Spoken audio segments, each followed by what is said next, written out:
A flying train? You're kidding, right? Have you ever known me, kid? I'm dead serious. Find them, or else. 20 minutes later.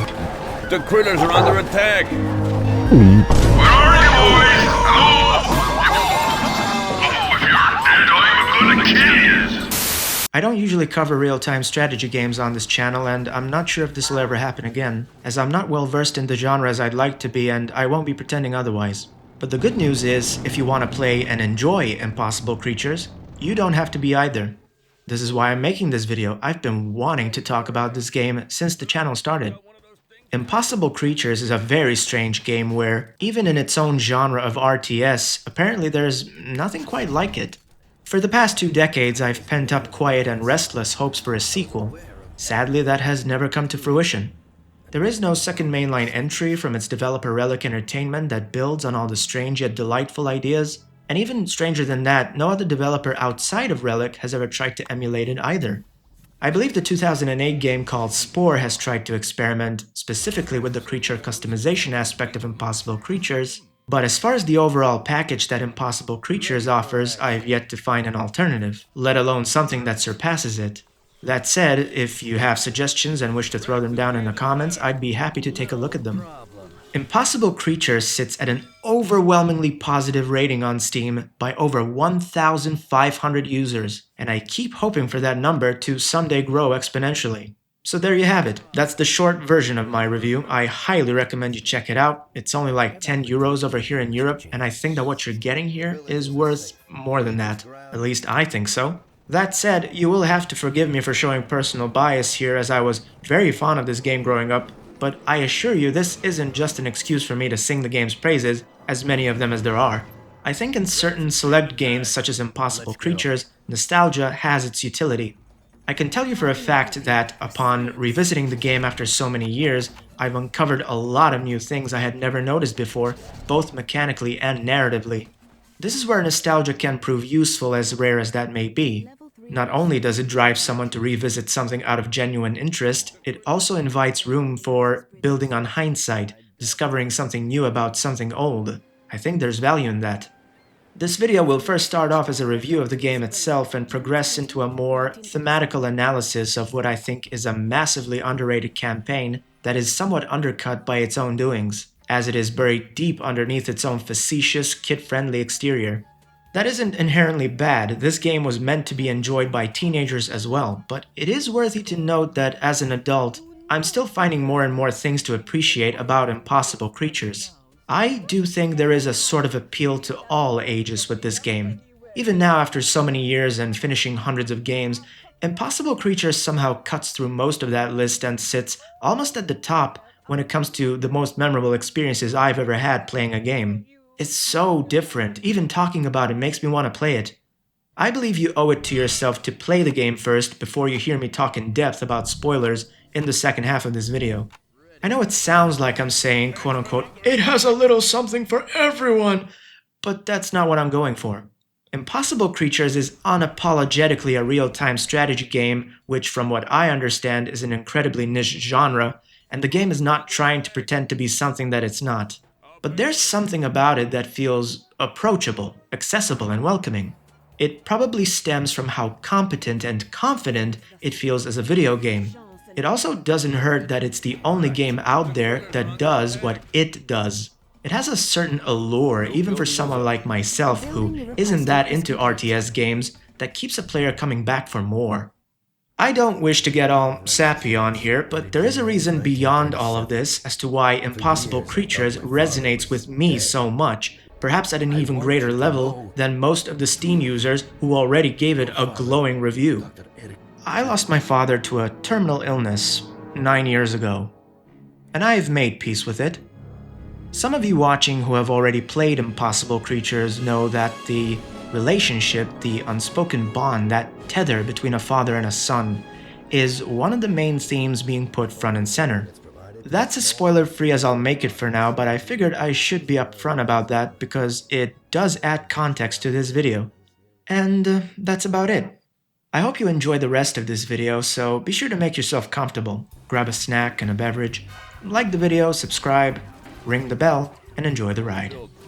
All right. I surrender. Please, don't let your creatures eat me. Give us some of your fuel and I won't let them hurt you. We've been hit! We're going down!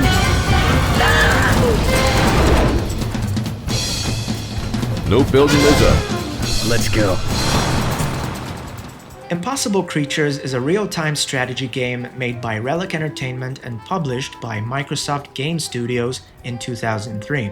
In 2015, the game was given a second chance at life through a re-release on Steam, followed by GOG, which is the version being played in this video. The game controls using a rotational overhead camera to select your playable units and dictate their actions. These units consist of a vast wealth of options, from the protagonist Rex Chance himself, his sidekick Lucy, expendable henchmen who will gather resources and build things for you, a wide variety of awesome sci-fi structures, and entire populations of creatures that will materialize through said structures. The name of the game here is Attrition. The more aggressive, proactive, and invasive you play, the higher are your odds of winning the mission. Every mission, of which there are 15 in total, has you start at a predetermined location on the map where Rex and Lucy set up base. On each island is an outpost or a rival base that you must destroy to complete each mission. In 1v1 situations, the enemy base tends to be placed diametrically opposed to yours, but it is less straightforward in the later missions, as they will up the ante and require you to deal with multiple outposts at the same time.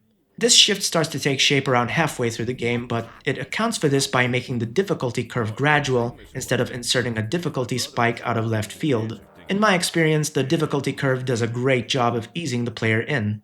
Every mission starts off pretty much the same way. Rex and Lucy strategically land their flying train in an area of the map that they find strategically ideal to set up base. Time is of the essence in every single mission, so you assign Lucy, Rex, the lab, and the starting henchmen to the specific shortcut numbers displayed around the borders of the minimap.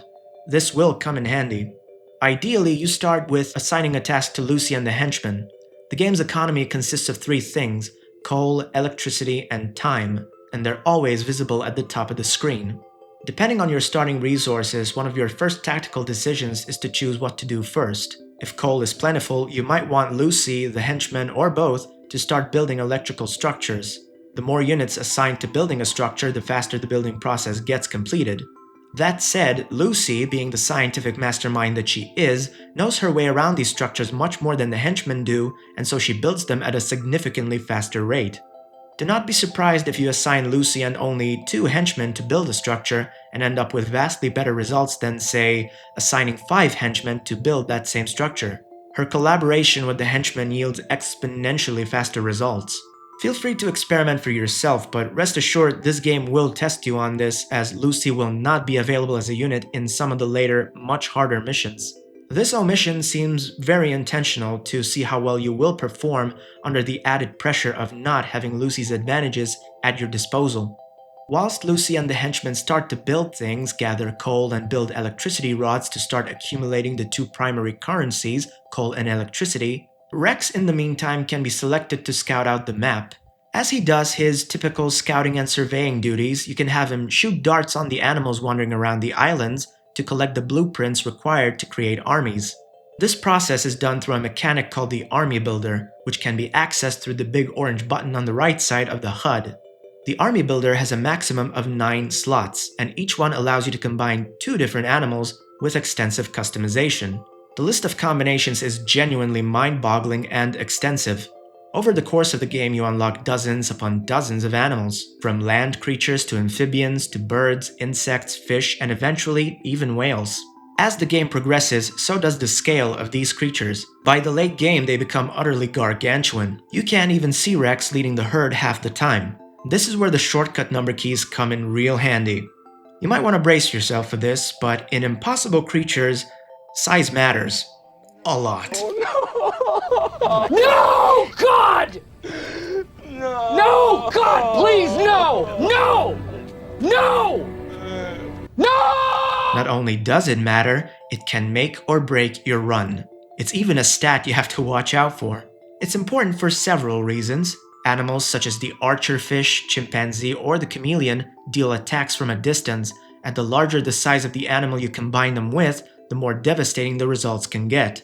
Both the archerfish and the chimp, for example, will deal bigger AoE damage that can take out multiple enemies or structures at once, whereas the chameleon and the poison frogs will snipe the shit out of the flying enemies. Bigger size also comes with other bigger benefits. You get more health and defense points, larger base damage and piercing power. In many cases, the bigger animal size is almost always the crucial difference between winning and losing a battle, but it also comes with a few disadvantages to even out the playing field. Animals and impossible creatures follow a hierarchy split into 5 different tiers. The better the creature is that you've combined, the higher the tier level, and the more expensive it is to manufacture. Tier levels are unlocked through the train lab at the heart of your base. Each tier requires a certain amount of coal and electricity to unlock. The higher the level, the more coal and electricity required, and the longer it takes to install.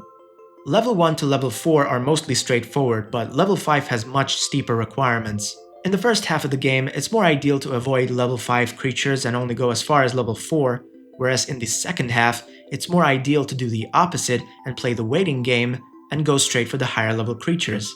Most of the level 1 to level 3 creatures will no longer keep up with the enemies, so it's more ideal to just skip them entirely and get straight to level 4 and 5 as soon as possible. That said, coming up with animal combinations is one of the most fun things you can do in Impossible Creatures, so what I recommend more than anything else is to try to come up with as many combinations you can think of and have fun testing them out for yourself. Honestly, what Relic Entertainment managed to do with the creature combiner here is nothing short of impressive. Combining up to 2 animals from a selection of 51 already drives the number of combinations up into the thousands, and that's not even taking into account all the individual body parts and limbs that you can tweak.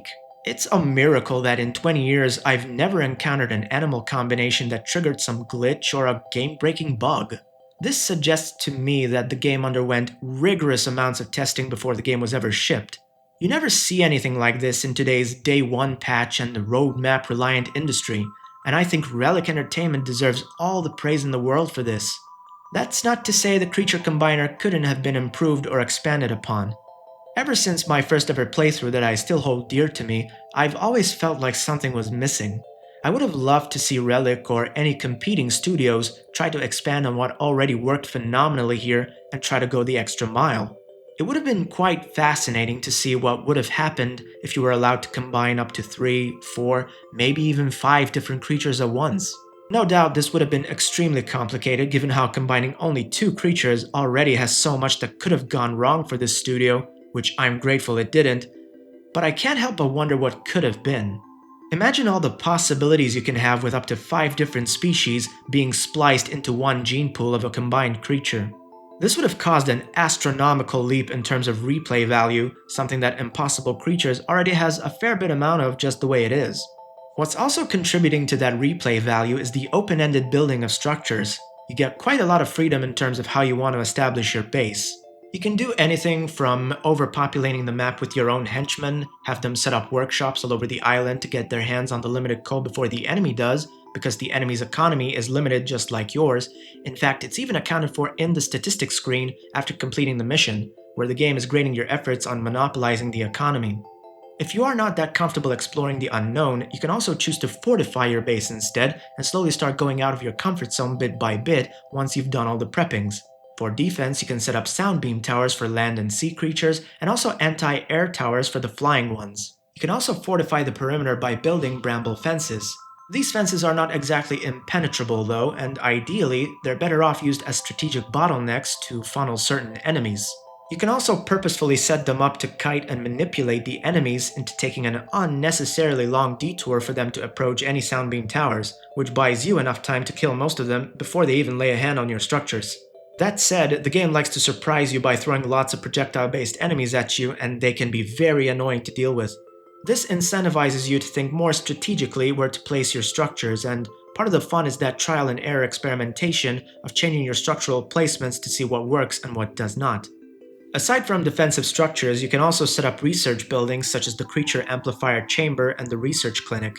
The amplifier is used to upgrade your combined creatures, and I highly recommend you set up at least 2 to 6 of them in every mission to enhance your creatures as fast as possible. These upgrades can greatly turn the tides of battle, so it's in your best interest to not neglect this structure. It's one of the first ones you unlock, and it stays essential all throughout the game. The research clinic also comes very in handy and allows you to add interesting functions to your henchmen, such as giving them enhanced movement speed, depositing larger coal piles at the lab and workshops, and even the ability to heal all of your henchmen and creatures. That last function can be quite time-consuming, and in some cases you might be better off just creating more henchmen and creatures, but in certain missions where coal becomes sparse, it's a very cost-effective tool that comes in handy. The research clinic is also capable of upgrading the structures themselves.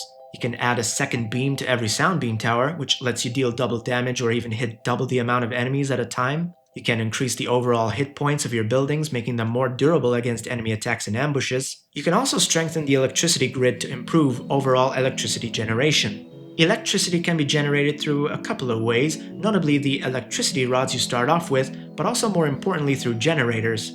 Every island has a few earth geysers lying around, and you can use their steam to generate massive amounts of electricity. The prerequisite for installing generators is to just have one electricity rod. You can only install up to 4 rods in every mission, but you can install as many generators as you want.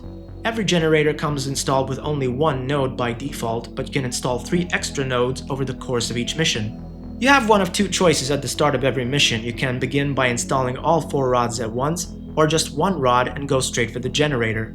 I strongly recommend the latter because the rods not only take up as much time as the generator nodes to install, they also require manpower, which you won't have much of in the early game. You can let the generators do all the work for you whilst your henchmen gather the valuable coal that you so desperately need. The mission variety is not so shabby either. There are 4 biomes in total. You start off in an icy one, followed by a tropical one, followed by a desert biome, and after that you get a final biome that settles back into the tropical style, but with a greater emphasis on fortification. Could it have done with a few more biomes to spice things up? Sure. There's a dedicated player versus computer mode outside of the single-player campaign. This is also separate from the online LAN mode. It's basically extra PvE content with higher customization and none of the narrative baggage. It offers tons of unique maps with their own distinct aesthetical beauty not found in the main game, and it would have been interesting to see this kind of variety within the campaign itself. That said, the mission variety in the story mode is serviceable enough, and those who might want something more can always hop in the player versus computer mode to see all of what Impossible Creatures has to offer. Regardless, gameplay overall is extremely solid in Impossible Creatures. You can do all sorts of runs that specialize in land, sea, or air. You can play defensively and go crazy with the sound beam and anti-air towers. You can go the opposite route and go straight to new areas to take advantage of the coal piles to gain a monopoly on the mission's economy system. You can send Rex out alongside enemies to thin the herd one by one using the rifle. You can even try riskier options such as sending out Lucy to destroy and dismantle certain structures to get a head start in the early game. The options are vast and the replay value is quite high in spite of a few shortcomings. That said, there are other things working in tandem with the fun gameplay loop that help elevate the overall experience. The soundscape in particular heavily contributes to the game's charming tone. Every animal in this game has a distinct and immediately recognizable sound effect. Some animal types, such as those with frenzy attacks and barrier destroy abilities, feel incredibly impactful. And it's always a joy when you hear that sweet, sweet sound of victory as your opponent's structures get absolutely demolished.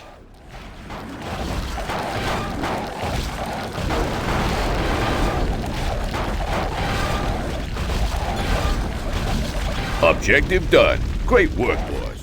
One thing to watch out for with this game is that some sound effects are extremely repetitive.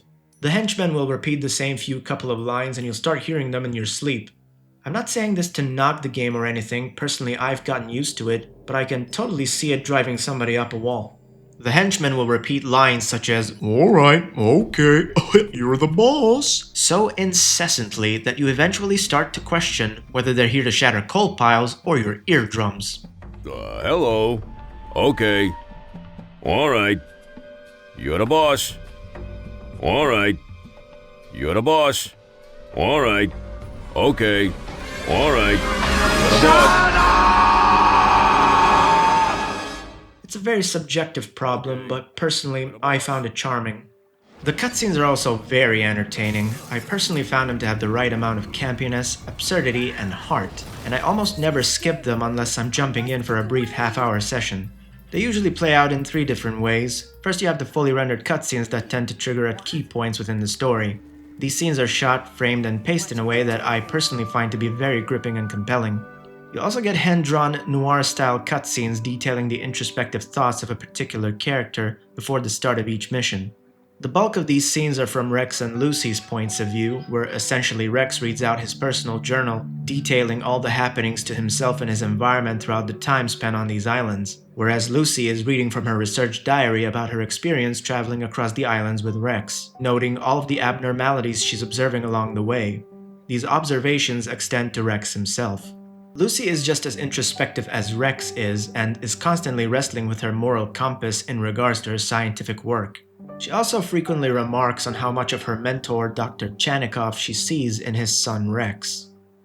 The music hits all the right notes for me as well. The battle music is extremely effective at making things feel stressful if you get caught off guard, and when things are quite chill, the music, combined with some serene sounds of nature, comes across as hypnotically relaxing.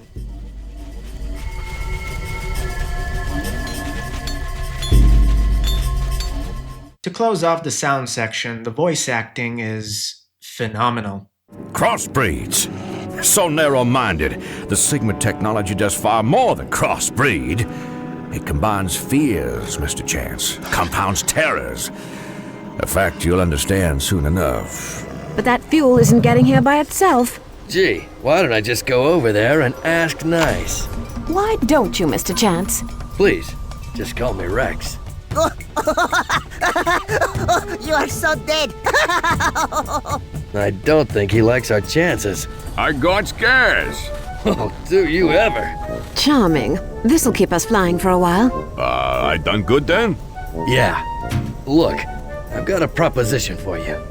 But geez, I'm flattered, Mr. Chance, but I don't, I ain't into, you know. We need to start with Ganglion. Lucy, maybe you should calm down first. I don't want you to do something you're gonna regret. Ganglion took something I created and warped it into something horrible. I'm putting a stop to it. You can either help me, or you can get out of my way. All right, let's go. What, Joe? You think that equipment grows on trees? You sea slugs! I can't believe it! I've never seen such cheek like that!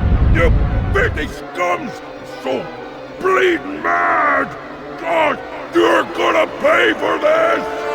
My beautiful love, my gorgeous wardrobe, my pearls! They'll pay for this!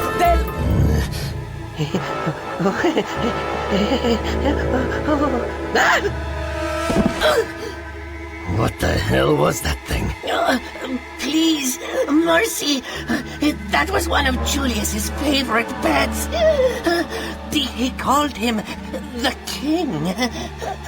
All right, you want mercy? Take me to Julius. I was very surprised upon watching the end credits 20 years ago that, for the 7 characters and several NPC henchmen and villagers, all of which have extremely distinct and unique personalities that all sound and behave differently, only 4 actors were actually doing all of the voice work. Lee Tokar, Kathleen Barr, David Kay, and Samuel Vincent are the 4 credited actors, and all of them did an outstanding job. I cannot overstate the talent and range of these actors, especially Lee Tokar, who voices Rex Chance. How to come up with multiple voices and recall them at a moment's notice. How to sort of put them in a Rolodex. What now, Rex? Take me to Whitey Hooten. And since when have we been worried about a couple of animals? We'll beat them from one side of this iceberg to the other, and we'll enjoy it to boot. Understood? You sound like one madman complaining about the delusions of another. Oh, madman? Mr. Chance, you wound me. You may not like me, but I have feelings too, you know. Oh, you're choking me up over here. They sound absolutely nothing alike, and I'm still mind blown at how good this performance is in particular. Impeccable voice work across the board, especially for its time. Fantastic! I think I've said all there needs to be said about the game at a mechanical, presentational surface level. I've yet to play another RTS game in my lifetime, which is why if you're potentially listening to this video, and maybe you're not really all that into RTS games, I'm still gonna recommend it. I'd like to conclude this section with an annotation about something that the tutorial seems to overlook.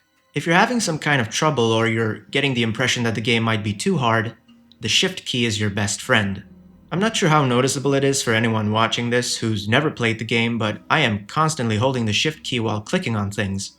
This will allow you to micromanage the game even further. It lets you anticipate several moves in advance, like playing a game of chess. For example, it's inevitable that the coal piles will eventually run out, so you can select the henchmen that are doing the collecting, hold the Shift key, and then click on other activities you might want them to do right after. It's not out of the realm of possibility to find that halfway or even near the end of a level, you've had a group of sitting ducks for henchmen when they could have been doing far more productive things. The Shift key also allows you to dictate safer paths for your animals on the way to the enemy base.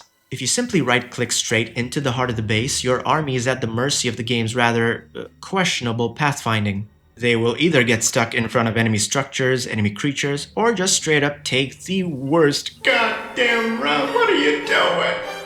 But with the Shift key, it literally shifts from a significant drawback to a non-issue. Say goodbye to mindless brute forcing and say hello to tactical flanking, where instead of beelining straight into the literal jaws of death, your army now zigzags its way into a flow state of actual strategy, of victory. Objective done. Great work, boys. Well, that's my review of the game, which is only half of what I want to talk about. Now I would like to move on to the next bit pertaining to the things that I would say elevate Impossible Creatures from a really good game to a great game. This next half of the video will be a deep dive into my personal reading of Impossible Creatures' story, themes, inspirations, symbolism, and its value as not just a video game, but art. If you're finding value in this video so far, consider supporting me on Patreon. Links in the description.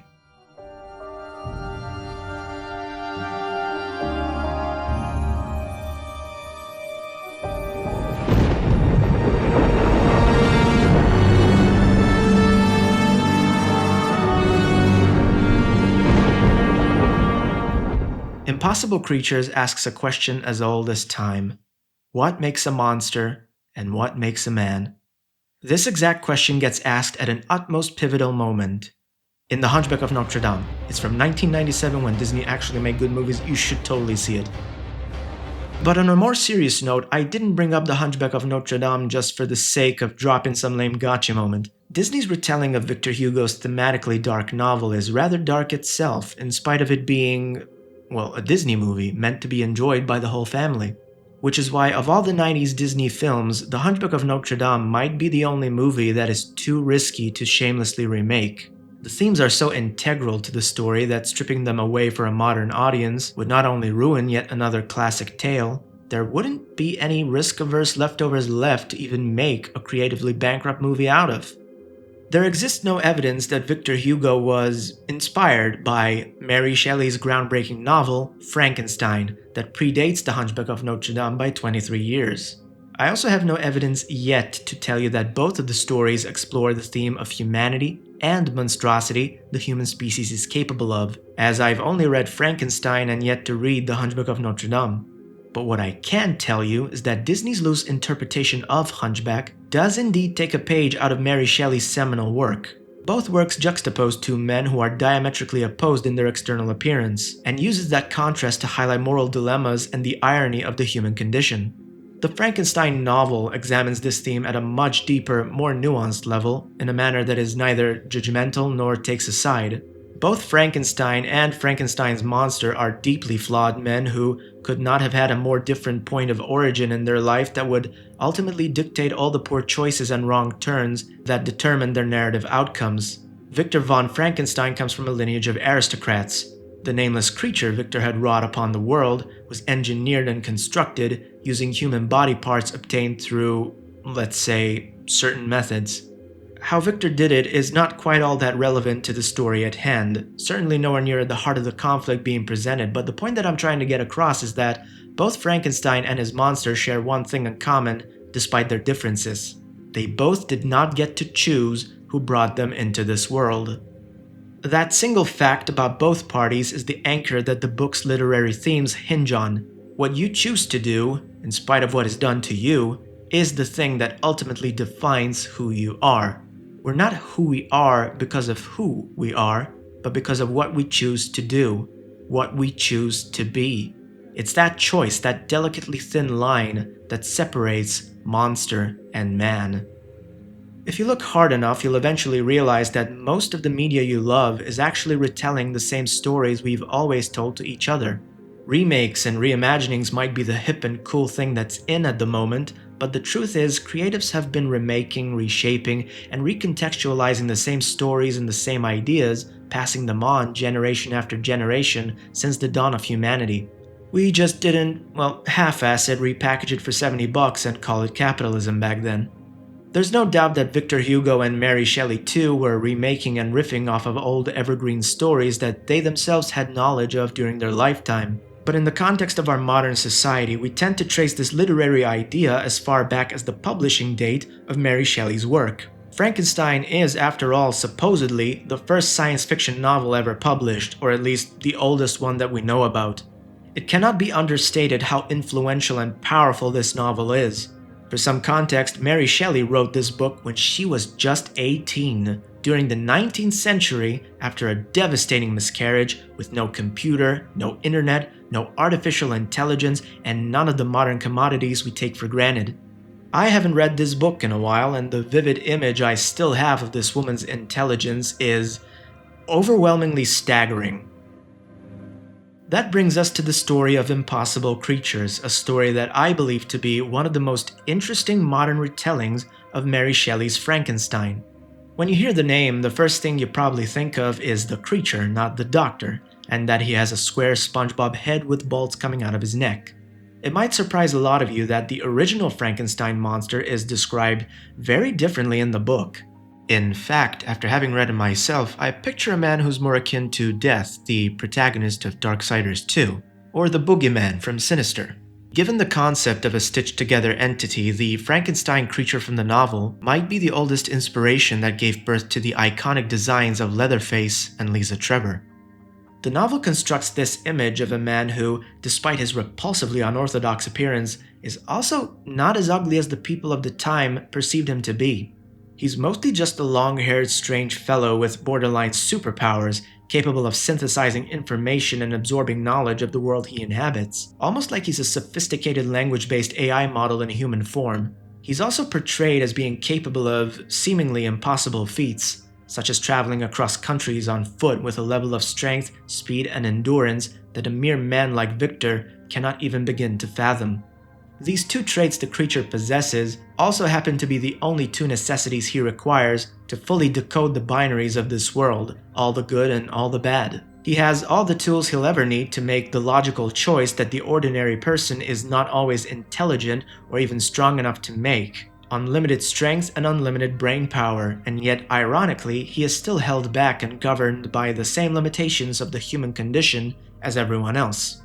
This is how the novel likes to color its themes through contrast. Dr. Victor is an academic genius, yet he is too oblivious, too emotionally unintelligent, and too limited as a human being to even begin to learn to accept and embrace this unprecedented creation as his child. And the child is too emotionally crippled to logically process the trauma of his own father's choice to disown him, his own progenitor rejecting him, denying him the validation of existence. You have this stalemate of an unstoppable vindictive force meeting a cruelly oblivious immovable object. You expect things to get ugly, and they do. Some differences are irreconcilable, no matter how hard we try to understand them. Sometimes, no amount of brains and bronze is enough when you lack the foresight and the courage to be better.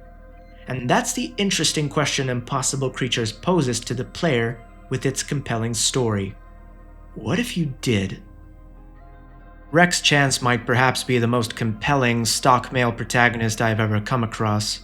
He's a tall, burly man with broad shoulders and a chin sculpted by the Greek gods. His fashion sense is clearly informed by the pop culture of the time, a design clearly inspired by Brendan Fraser's Rick O'Connell from The Mummy, a design which itself was directly inspired by Harrison Ford's Indiana Jones, which was itself directly inspired by Sean Connery's James Bond. So much so that Connery himself would go on to be cast as Indiana Jones's father, which I do find poetic. Through pop culture alone, we can already see this theme of humanity retelling the same stories with different veneers over and over. Impossible Creatures is clearly part of that lineage, and among this perpetual series of stories repackaged, I'm not sure I've ever seen this Frankensteinian story get the sum of its parts disassembled and then reassembled in this particular, bizarrely beautiful order. In spite of following the same archetype, the minutiae has shifted around. As the plot develops, it slowly reveals that the smoldering, Sean Connery-looking ladies' man Rex is actually the monster that Dr. Frankenstein, in this case renamed Dr. Chanikov, unintentionally created. In addition, Dr. Chanikov does not encapsulate the entire emotional depth and range of the original Dr. Frankenstein. Impossible Creatures splits that depth into 3 distinct and incomplete characters, like the Horcruxes J.K. Rowling wrote for Harry Potter. These 3 characters, like the animals you combine to synergize and maximize results during gameplay, fully encapsulate and also elevate what both Dr. Frankenstein and the monster are all about. I think the split works in its own favor because it breaks down the complexity of the character study in a manner that is more digestible and well suited for the younger audience.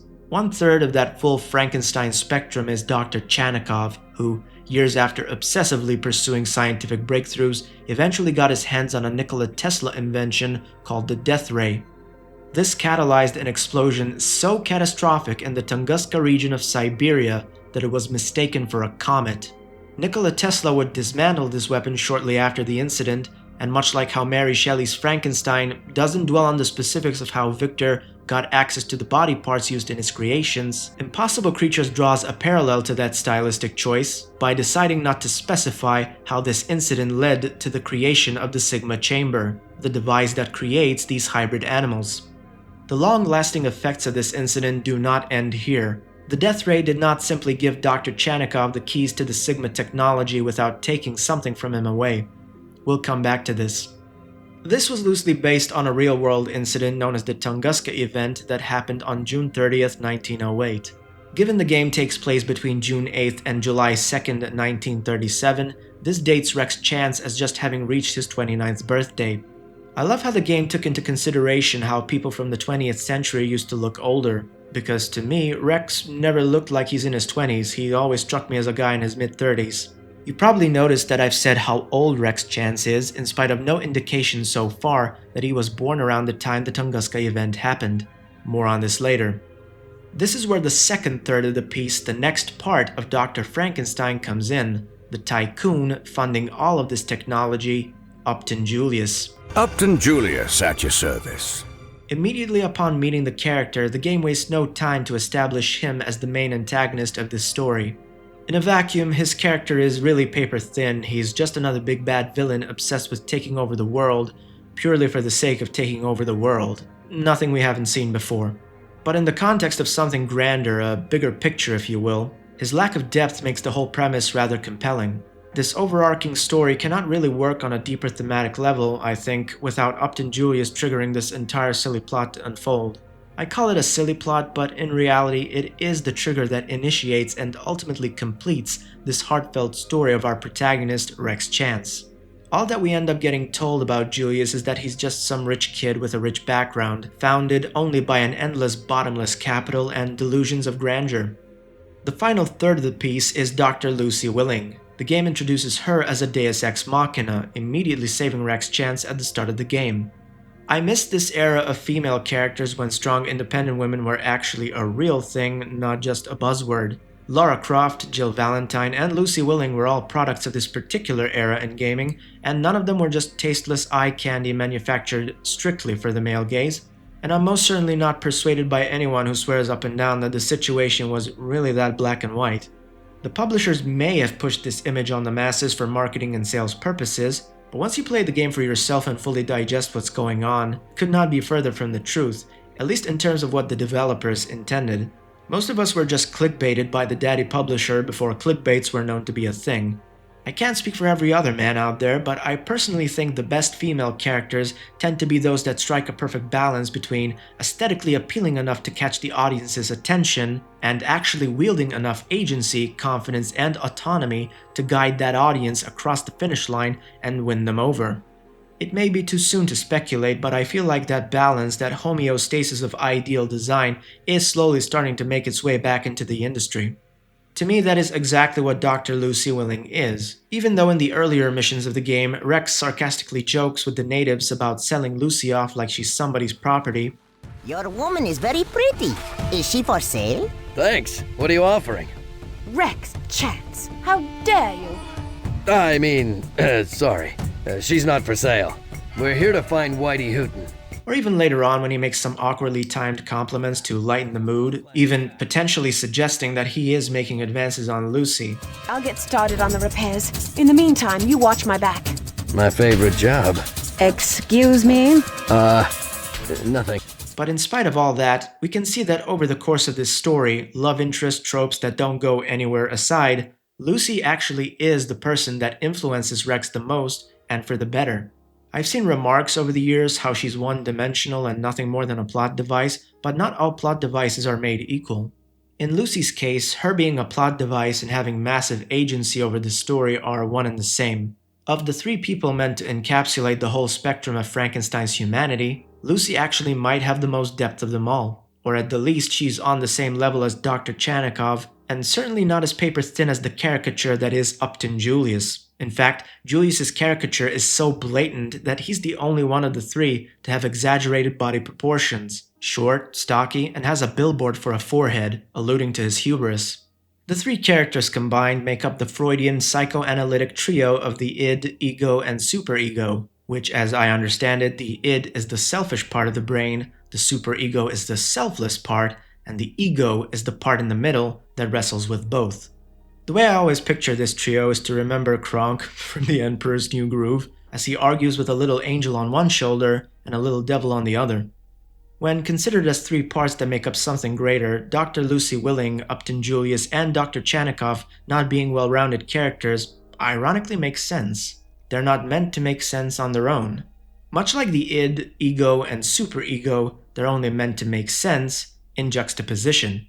It's a lot like how we understand light and darkness. We don't actually see both in a vacuum. You need both to understand either one. You can't understand what a light is without the darkness or the shadows that the light itself casts upon your perception of the world. That is what gives it depth. Even the mere act of defining darkness as the absence of light implies that juxtaposition is necessary for definition. If we were to consider darkness as the id and light as the superego, we can then say that the juxtaposition itself is the ego connecting, completing, and revealing the picture that our eyes see the world through. That is how the world reveals its depth to us. What these three characters actually represent is the human condition. All three characters combined are meant to function as the illustration of light and darkness. They're also meant to mirror that illustration upon Rex Chance, to explore his capacity for both humanity and monstrosity. Let's take a chronological look at how the story unfolds to examine such a capacity.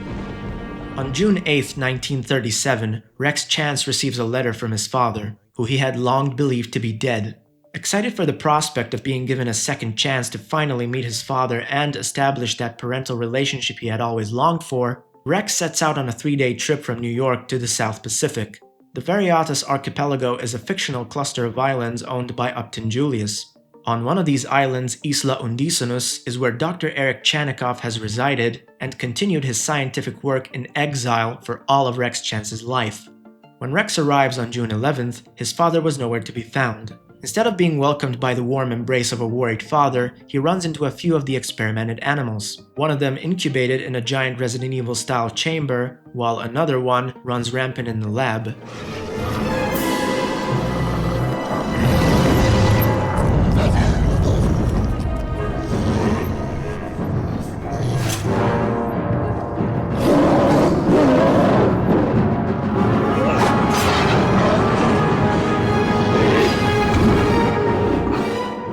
With no other options to defend himself, Rex escapes by jumping out the window, where he is caught off guard by the most obvious villain-looking villain, who ironically introduces himself in a very hospitable way.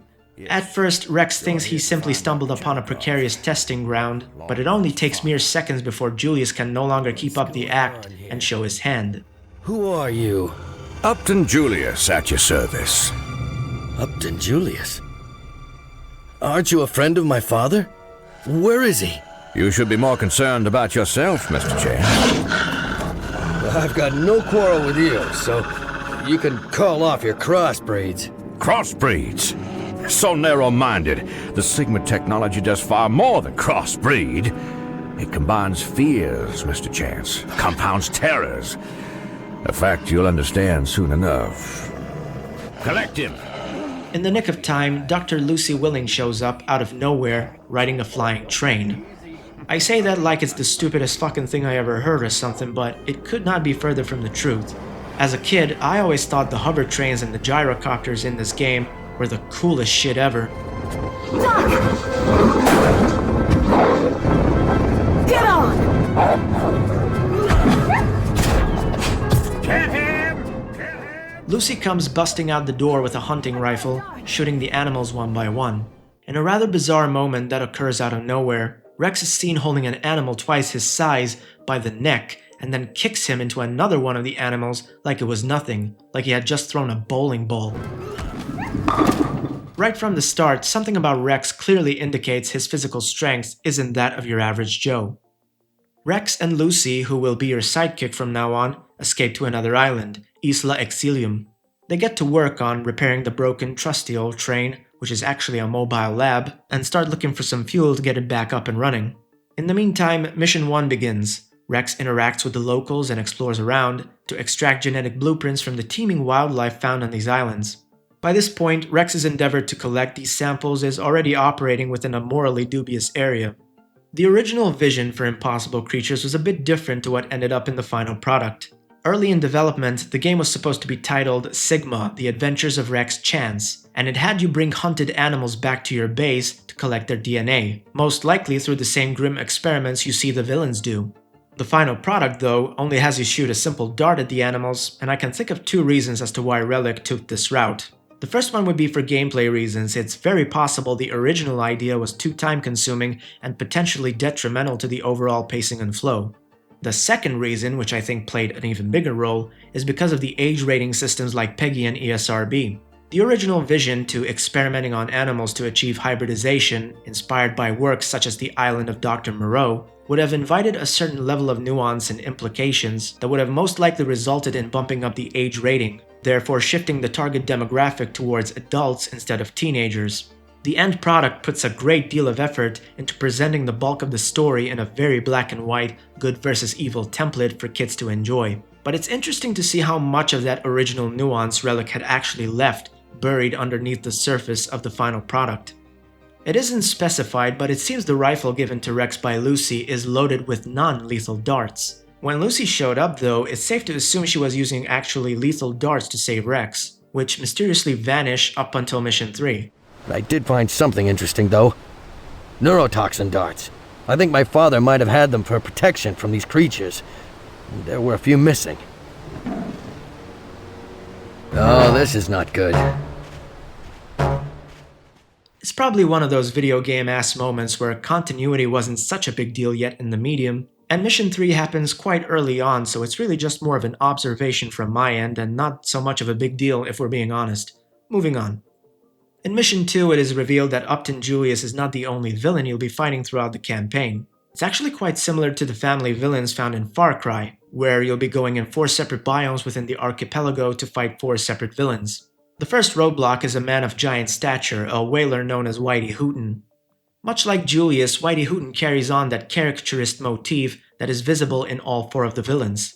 In addition, ever since I've put 2 and 2 together about Impossible Creatures' parallels to Frankenstein, I cannot help but feel like these first 4 icy levels and the whole whaler vibe is a nod to the opening of the Frankenstein novel, where it opens with a ship crew of whalers who inexplicably stumble upon Victor Frankenstein, almost frozen to death in the North Pole, in a failed attempt to pursue the creature. In addition to this little nod, I think Whitey Hooten and his unbridled rage is also meant to double as a parody of Captain Ahab from Moby Dick. With all the prerequisites gathered, Rex and Lucy head back to Isla Undisonus to search once more for the missing Dr. Chanikov. Thus begins Mission 3. This is when the game really starts to pick up momentum. Try as they might, Lucy and Rex never end up finding Dr. Chanikov. Alive, that is. It is revealed that Dr. Chanikov was murdered by Upton Julius, and his corpse was eventually found right outside his own lab. The duo takes some time to grieve. Lucy lost her co-worker and moral confidence that what she was doing as a scientist working alongside Chanikov was for the greater good and not some unconscious forbidden desire to play God. Meanwhile, Rex, on the other hand, lost his one and only chance to experience the love of a parent. You can hear the sheer, utter defeat and anger in Rex's voice, though even now he remains and sounds remarkably composed, showcasing his incredible resilience and control over his emotions. It's not really even stoicism on his part, he just seems to have an absurdly high emotional threshold compared to the average human being. What now, Rex? Take me to Whitey Hooten.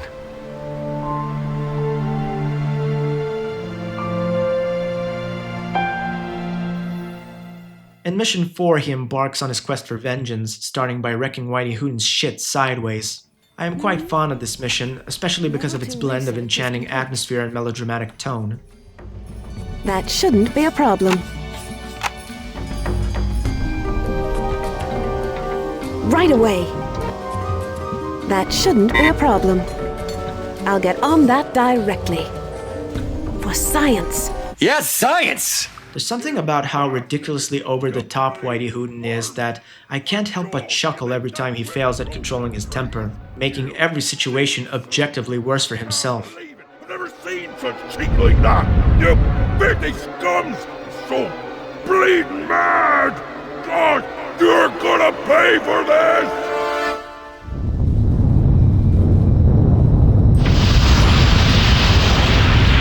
Jeez, that was dumb. Well, Whitey's a helpful fella. We should be able to take him out no problem. His demise also feels like it's poking fun at the shipwreck scene from the movie Titanic.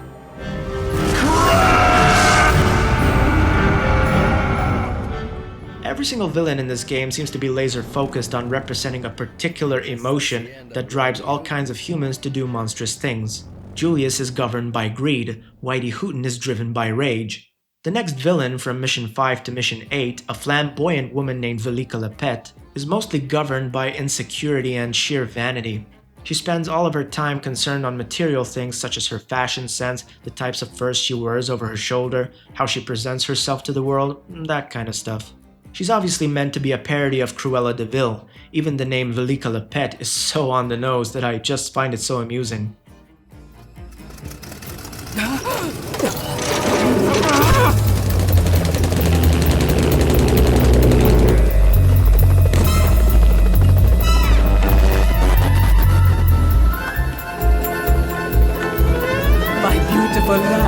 My gorgeous wardrobe, my furs!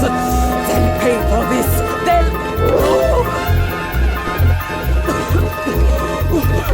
This isn't possible!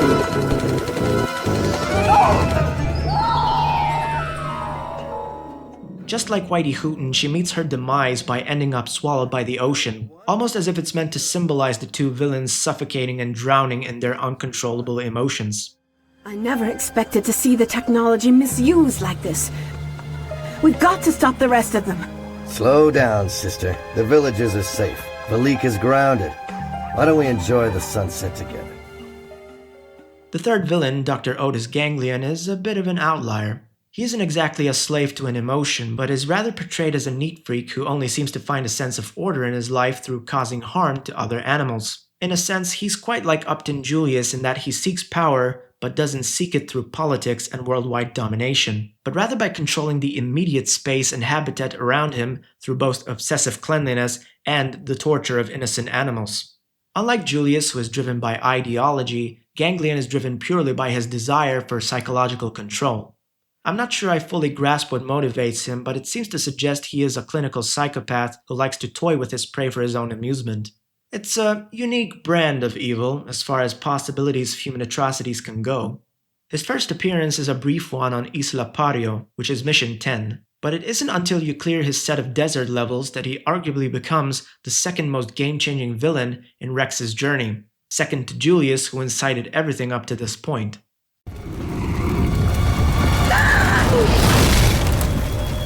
Crushed like a bug, me, the greatest creator of animals since the Almighty. on my back. Oh, morphine. I need morphine. Come on, get up.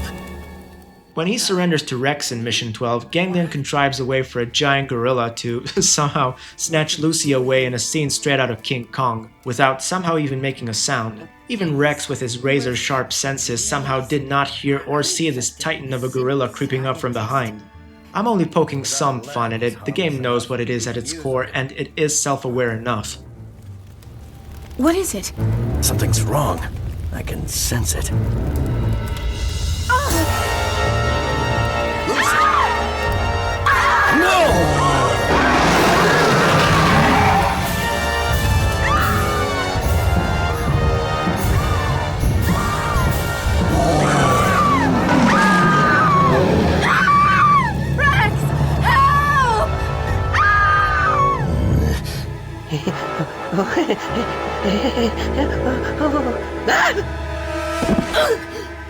What the hell was that thing?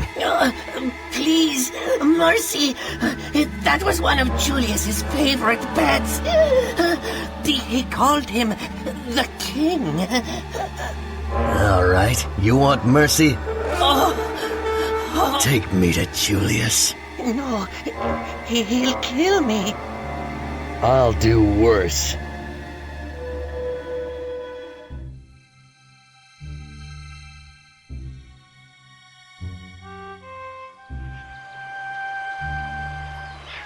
Dr. Otis Ganglion, a case study dated June 30th, 1937.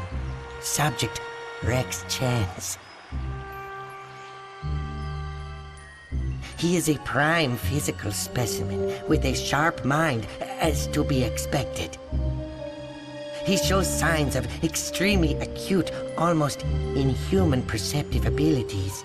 His physical prowess, strength, endurance are far beyond my expectations. I have not seen him sleep in the 2 days I have been with him. Quite impressive. The most amazing thing is that the subject seems to be in denial about the full extent of his abilities. But it is my experience that people tend to cling to an ideal of normalcy, even remarkable people, in order to make their place within this world. This simply won't do. Rex Chance must learn who, or more accurately, what he really is.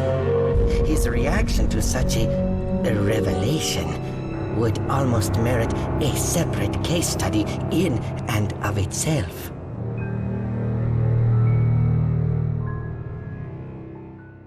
Mission 13 continues the trend of silly contrivances by forcing Rex to make a pit stop so that he and Ganglion can open up a massive gate that they could have clearly just flied around.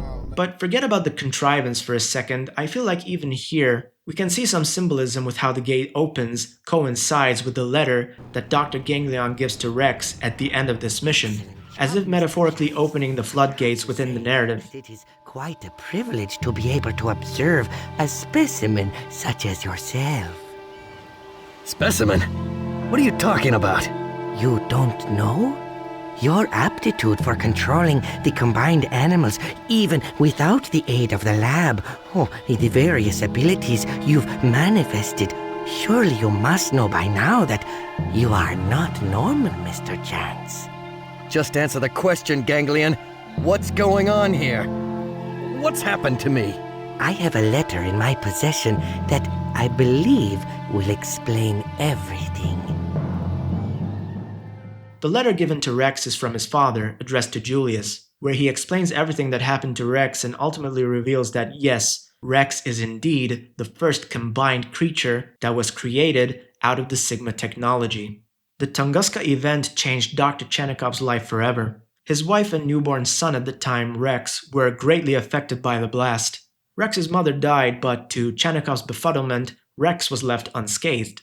Not only did Rex survive the blast, but the Sigma technology that was birthed from this incident transmitted all of its ungodly powers to him, making him the first ever combined creature. His predicament thematically aligns. On the surface, he's the most grounded and normal-looking character aside from Lucy. But underneath that exterior, all of the impressive feats that he keeps brushing off, his keen senses, his sharp wit, and master strategist approach to the mission, it's all animalistic. On the outside, he's Dr. Frankenstein, but on the inside... He presents himself as this harmless old codger, but inside... he's the Frankenstein monster. This revelation is followed by Mission 14, where Ganglion uses his one last trick up his sleeve to kill Rex and the animals by luring him to Isla Enasnum, an island that is so infested with failed test subjects and toxins that it is contaminated by an airborne virus that will drive all of the combined creatures insane within 15 minutes of coming into contact, and that includes Rex. Failing to obtain the cure will cause all exposed animals to turn on each other, so Rex naturally hauls ass to the cure dispenser, located at the center of the island. In all the fabricated chaos between urgently needing to obtain the cure and destroying all traces left of the Sigma technology for the good of mankind, Rex forgets the keys to his flying train in the ignition, and Ganglion takes off while Rex is distracted. With only one alternative left, Rex takes matters into his own hands and forcefully takes the gyrocopter from the stranded henchman he found in a volcano in Mission 6, and begins his final journey towards Mission 15, Isla Tantis. Isla Tantis, the last stop. I'm surprised he isn't here to greet us. Why, Mr. Chance? Who's to say he isn't?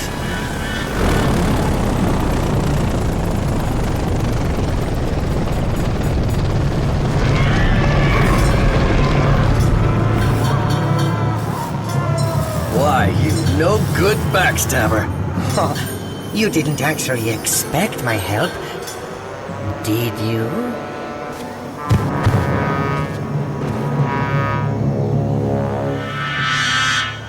So, Julius, I see you've decided to do the sensible thing and give up. Rex Chance, you are a worthy adversary. Vigilant right to the very end. But surely you must know that this is the end. I can't move. What's happening? You are a product of the original Sigma Chamber, which, thanks to your father, is now mine. As the chamber controls the animals that it has created, so it controls you, Mr. Chance. I just needed you to come within range. Now, I control your body. And soon when you tire, I'll control your mind. I won't be controlled. I'll fight you every step of the way. Oh, yes, I'm sure. But I don't plan on keeping you around. A few simple tests, followed by a thorough dissection, will give me all the information I need to reproduce an army of combined men, not unlike yourself, each one capable of controlling creatures across entire continents. My victory is practically foretold. Swine, I'll get you for this. How, Mr. Chance? You'll be dead. Captain! Amazing! It seems your creatures instinctively want to protect you.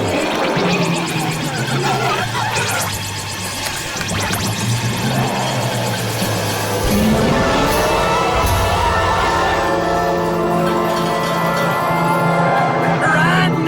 He's taking control of them!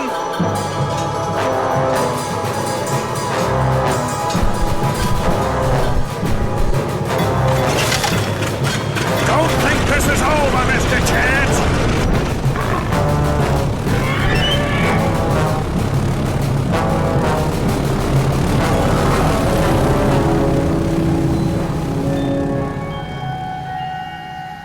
Thanks, fellas. At the climax of this story that is Mission 15, Ganglion and Julius both end up meeting their demise.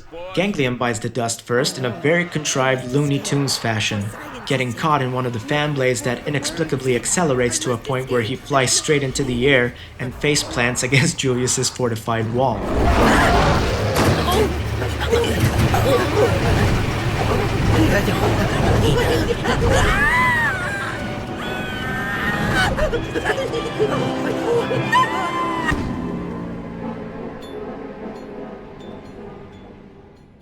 It strikes a perfect balance between ridiculousness and thoughtfulness, as the whole process, from the way the fans start speeding up all the way to the crushing splat at the end, almost perfectly simulates the feeling of a speeding vehicle that eventually loses control and concludes with a sudden impact.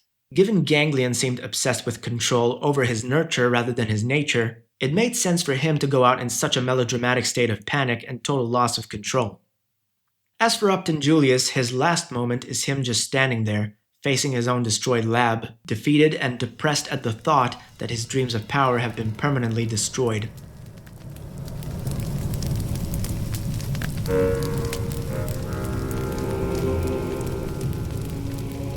Did you ever have a dream, Mr. Chance? I dreamt that one day I'd meet my father. Ah, yes, well, I suppose I ruined that for you, didn't I?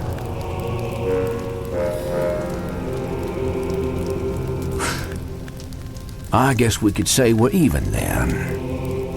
No, we can't. Where's Lucy?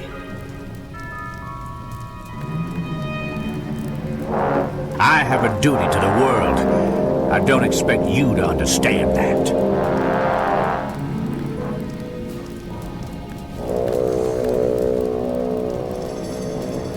Goodbye, Julius.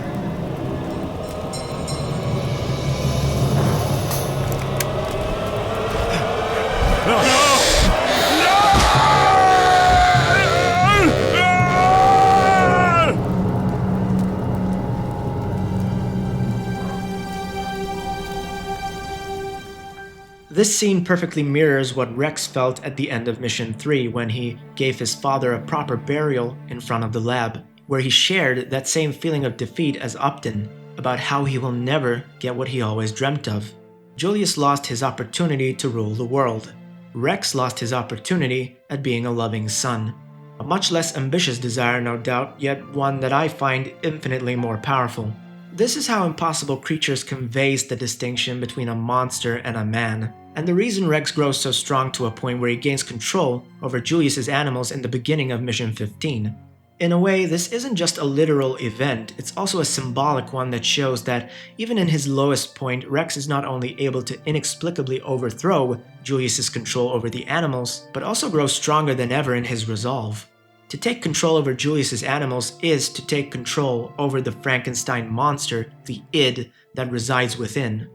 Time and time again, Rex makes the tough decision to be incorruptible in his struggle for humanity.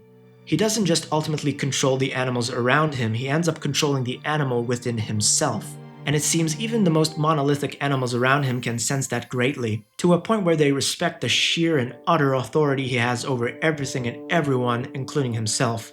And so, consequently, the animals resonate ever so deeply with Rex, at a depth that is suggested to reach a telepathic level, and so they follow him as their leader. Julius, on the other hand, even after all is said and done, and everybody has lost, he simply just couldn't help himself, could he?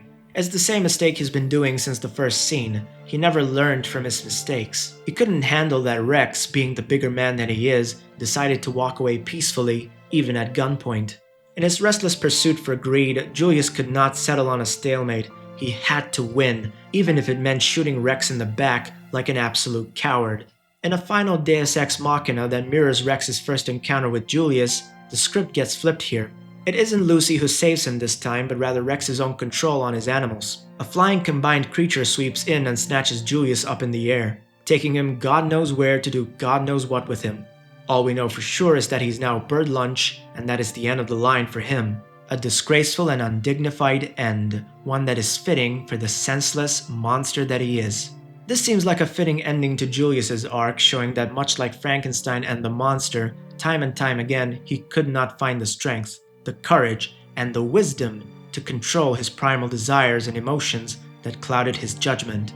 The dramatic irony of Julius is that he's a man who sought control all his life, and yet possessed no such ability to control even himself, let alone anything or anyone else in the world. I believe this is why, unlike all the other villains, he's the only one who dies at the hands of a combined creature, symbolizing the animal within himself that he failed to control. The combined creature seems to serve as a metaphor for Rex having succeeded where Julius did not.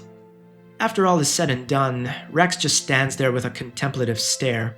The deep pain he feels inside him is silent, but the eyes speak 1,000 words. It never ceases to amaze me just how profound and astute the care that the developers were putting into making believable-looking eyes in the early 2000s. I miss how developers used to care so much, even with such limited technology for the time. I'm making the same face as Rex right now just thinking about it. He's just standing there, feeling both the high of the satisfying feeling of revenge and the low of how that revenge will never change the fact that he has lost everything. He lost his job as a conscientious reporter, he lost his father, and he lost his innocence that his father so desperately wanted to protect and shield him from. And he also lost Lucy. Or so he thought.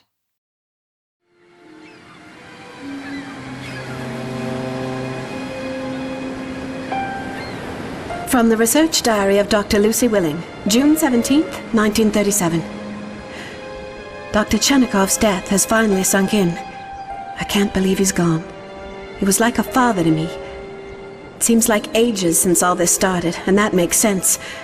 Coming to these islands felt like the beginning of a new life. Since then, the Sigma project has become everything to me. And Dr. Chernikov even indicated that he thought I would be able to continue his work after he passed. I hoped that day would never come. He was a kind and brilliant man. Rex never knew him and didn't know what he missed. This seems to have taken a heavy toll on him. He's a guarded man who's had a hard life, yet I see a lot of his father in him.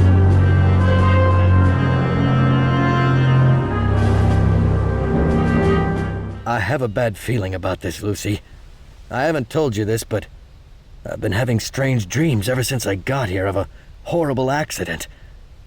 I can't explain it, but I get a sense that the Sigma technology is capable of far more than just combining genetic material. It's dangerous, Lucy. Too dangerous. What are you saying, Rex? I'm saying that after we stop Julius, I think we should destroy Sigma. Destroy Sigma? That's absurd. It could be a great help to mankind. It's my life's work, Rex. It's your father's life's work. How can you even think about destroying it just because of the evil of one man like Julius? One man is all it takes, Lucy. Oh, no. Oh, no. Lucy. Oh, Rex. Oh, my God. What have I done? What was I a part of? It's not your fault, Lucy. You were right, Rex. We need to put a stop to this. The experimentations, the research, even Sigma. We need to start with Ganglion. Lucy, maybe you should calm down first. I don't want you to do something you're gonna regret. Ganglion took something I created and warped it into something horrible. I'm putting a stop to it. You can either help me or you can get out of my way. All right, let's go. Rex! Help! I'm coming for you, Lucy. Even if I have to fight through both Julius and Ganglion to do it.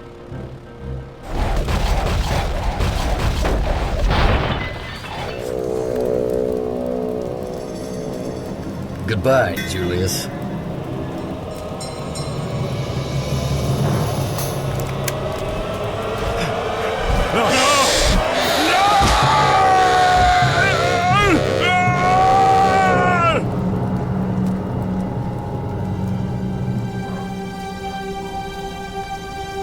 In a last-minute hurrah, the game treats the player with one final reward. Lucy miraculously finds her way out of the burning wreckage, all by herself, as if to symbolically convey that she has finally unshackled herself from the burdens that troubled her as a scientist throughout the story. And with that final act of self-salvation, she is no longer a slave to her past, to the lab, completing her story arc as well. Is it over? But that's not all. Yeah, kid. It's over. The game still has one final twist, and pulls the rug from under you by revealing that Rex's eyes have fully transformed, making him the very impossible creature the game was named after. This final revelation always felt like a cliffhanger, which is why I always kept hoping for a sequel that never came. But upon revisiting this game, I think I've changed my mind. Maybe the cliffhanger was never meant to be resolved. Maybe leaving the story open for interpretation is the most definitive statement this game could have made. In retrospect, I find the ending rather phenomenal and satisfactory. It does the game tremendous justice, as you don't just walk away thinking, well, that was a good game, and that's it. It leaves you with a little bit of something to think about. I've seen Quentin Tarantino talk about this approach to his movies, and I've been appreciative of this perspective it has given me in regards to the value of ambiguous endings. There's something utterly profound about a work of art that tries to immortalize itself by giving the enjoyer of the art form something to mentally wrestle with long after consuming the art itself. It makes the art, in this video's case, Impossible Creatures, feel transcendental. It feels like something more than just a video game, and I think that speaks to why I find this game utterly magnetizing and hard to put down. I still think about this ending, perhaps now more than ever. Is Rex Chance transforming into a monster? Is he going to live the rest of his life with pupilless eyes? Perhaps even spiral out of control and hurt Lucy, a person that he most likely cares for and even loves? Is he a threat to the world, the very threat he swore to destroy? I think the final shot of Rex is also meant to be viewed as a metaphor. It's symbolic rather than tangible, symbolic of the uncertainty that lies ahead of Rex, the uncertainty that every human being has to live through. At the end of the day, even with all of that conviction and self-control that lies deep within Rex, he still had to make some morally questionable decisions to achieve his well-intended goals. He made a great effort to save the people, the natives of the Variatus Islands, but at the cost of capturing and inflicting pain on dozens of animal species for self-gain. Rex wants nothing more than to be a good man, but it still took a restless drive for revenge for him to accept not just who he is, but who he can be. Rex didn't just win because he is a good man, he won because he is a good man who is willing to do what's hard, unfair, and even downright cruel to protect the people and the beliefs he values above everything else. He does have what it takes to do what most humans are not capable of doing to become better people.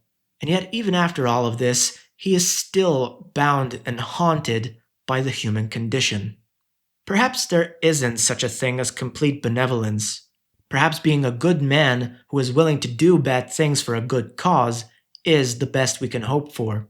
Perhaps the reason the game ends on a final shot of Rex hugging Lucy, not knowing whether he will love her or kill her, is meant to show us how our capacity to love somebody is what keeps us grounded in our Frankensteinian struggle of duality.